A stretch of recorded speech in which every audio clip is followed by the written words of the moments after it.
Assalamu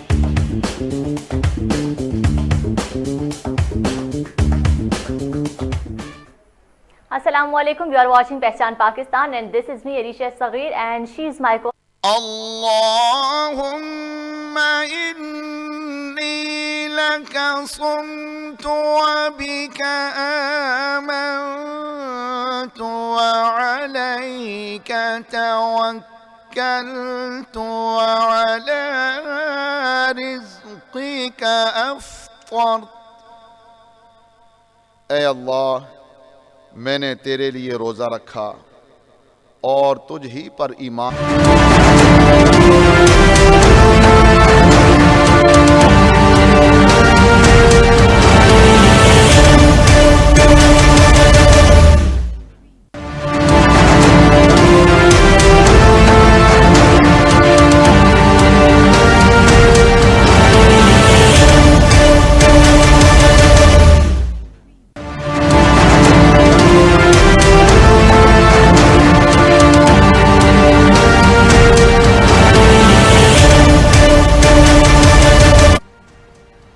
welcome back ناظرین.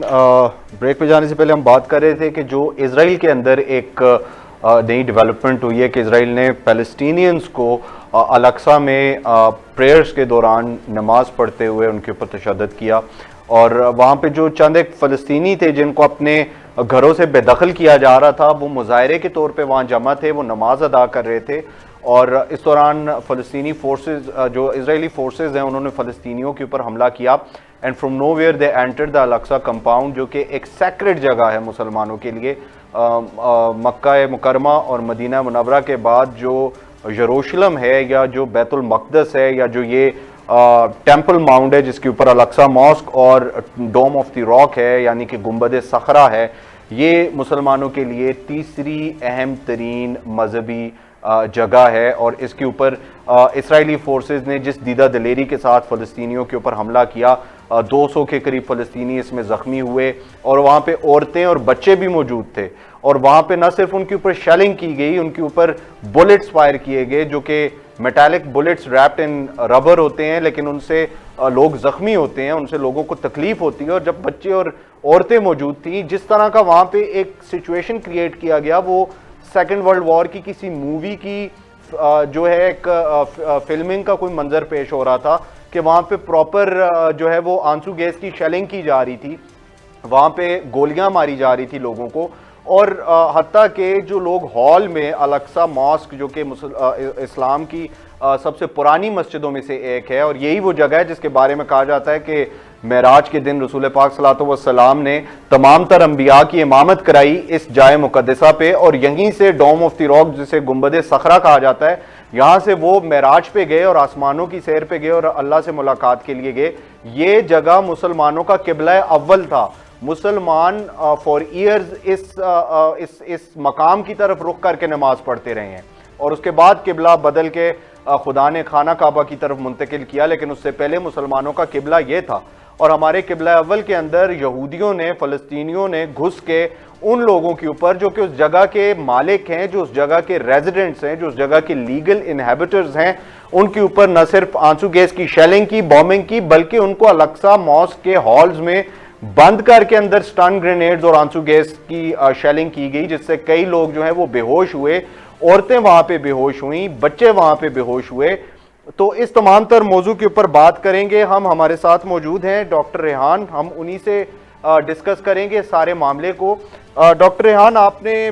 Follow کیا ہوگا جو کل ایک واقعہ ہوا، اور سب سے پتھیٹک سچویشن یہ ہے کہ great Muslim leaders of great Muslim countries, چاہے وہ محمد بن زائد ہوں یو اے ای کے، یا محمد بن سلمان ہوں سعودی عربیہ کے، یا عمران خان ہوں پاکستان کے، they were gathered in Saudi Arabia, and just next to Saudi Arabia ان لوگوں کی وہاں موجودگی کے دوران just next to Saudi Arabia اسرائیل نے پچھلے کئی دہائیوں کے اندر یہ one of the worst attacks ہے on Al-Aqsa Mosque وہ کنڈکٹ کیا، اور وہاں پہ 200 کے قریب لوگوں کو زخمی کیا. لیکن کوئی پریگمیٹک، کوئی پریکٹیکل، کوئی ایگریسو رسپانس مسلم کمیونٹی کی طرف سے نظر نہیں آتا. دیکھیے، اس میں 2-3 چیزوں کو مد نظر رکھنا ضروری ہے. پہلی بات تو یہ کہ یہ جو اٹیک کیا گیا ہے یہ رمضان المبارک میں تاک رات کے تقدس کے لحاظ سے، یعنی ليلة القدر کی تلاش میں جب مسلمان عبادت کر رہے تھے اس دوران یہ حملہ کیا گیا. اور دیکھیے اسرائیلی ایگریشن ایکسپیکٹڈ تھی فرام لاسٹ فیو منتھس، کہ اس کی وجہ یہ ہے کہ اسرائیل یروشلم کو اپنا دارالحکومت ڈکلیئر کر چکا ہے، اور سابق امریکی صدر کے دور میں ڈونلڈ ٹرمپ نے وعدہ بھی کیا تھا کہ وہ اپنی جو ایمبیسی ہے اس کو شفٹ کریں گے یروشلم میں. اس معاملے پر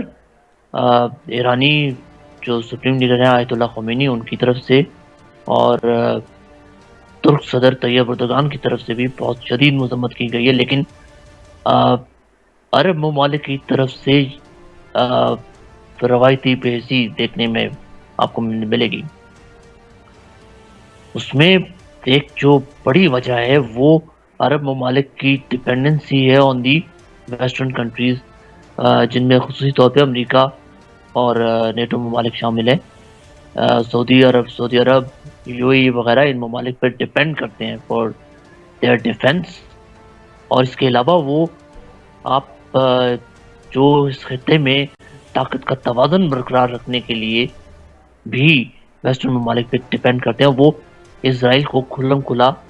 بہت عرصے سے تنقید کا نشانہ نہیں بناتے. جہاں تک جو موجودہ سعودی رجیم ہے اس کا تعلق ہے، تو ایران سے سعودی عرب میں اور اسرائیل میں پچھلے کچھ عرصے سے بیک چینل ڈپلومیسی تو جاری ہے. اس کے علاوہ جو ایک نیا شہر محمد بن سلیمان آباد کرنے جا رہے ہیں جس کا نام نیوم سٹی ہے، اس کے سلسلے میں بھی اسرائیل اور سعودی عرب کی آپس میں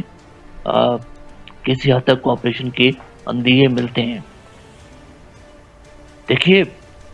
یہ جو یہودی اور جو اسرائیلی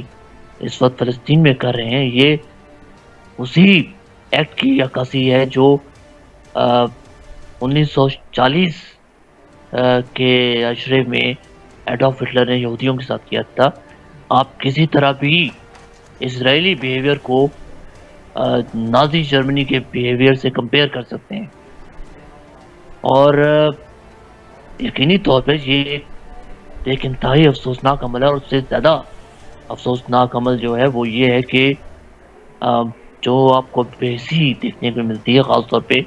فلسطین کے پڑوسی ممالک کے سے، جس میں سیریا تو تباہ ہو چکا ہے،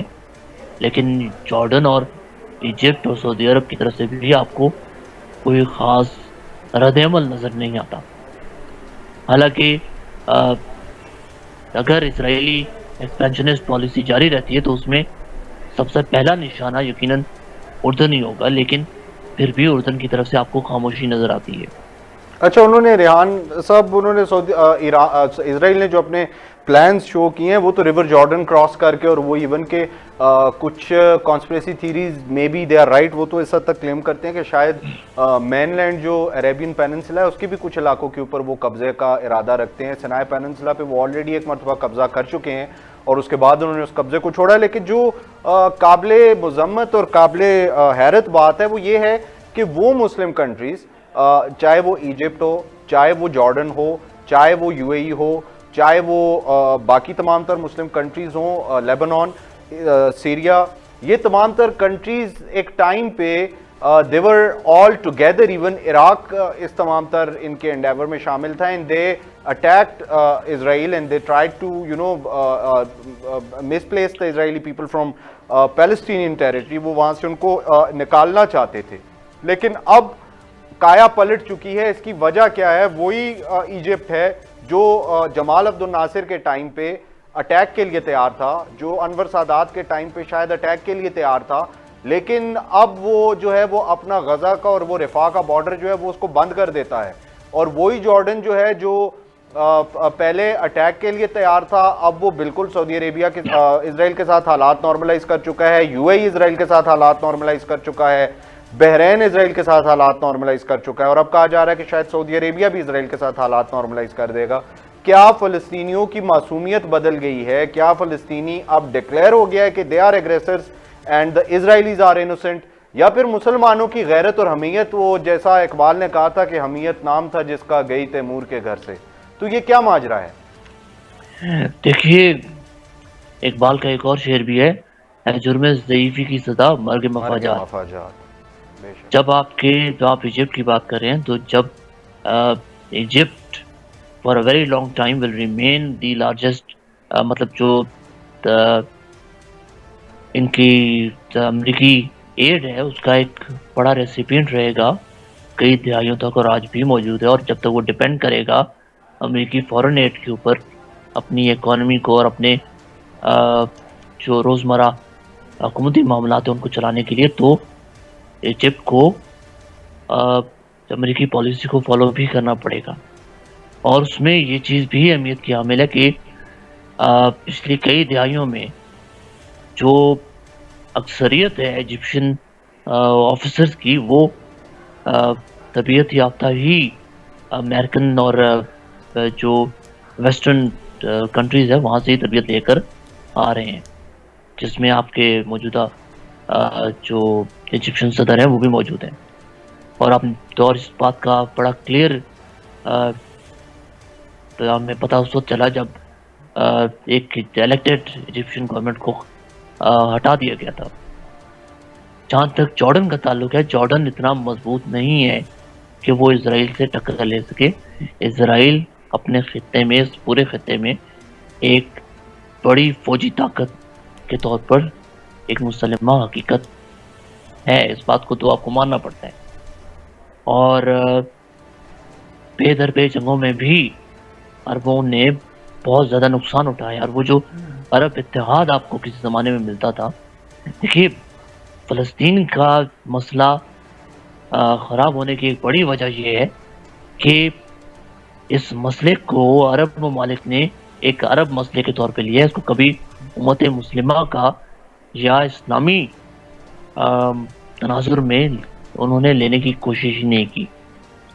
تو جب آپ اس کو ایک لسانی اور ایک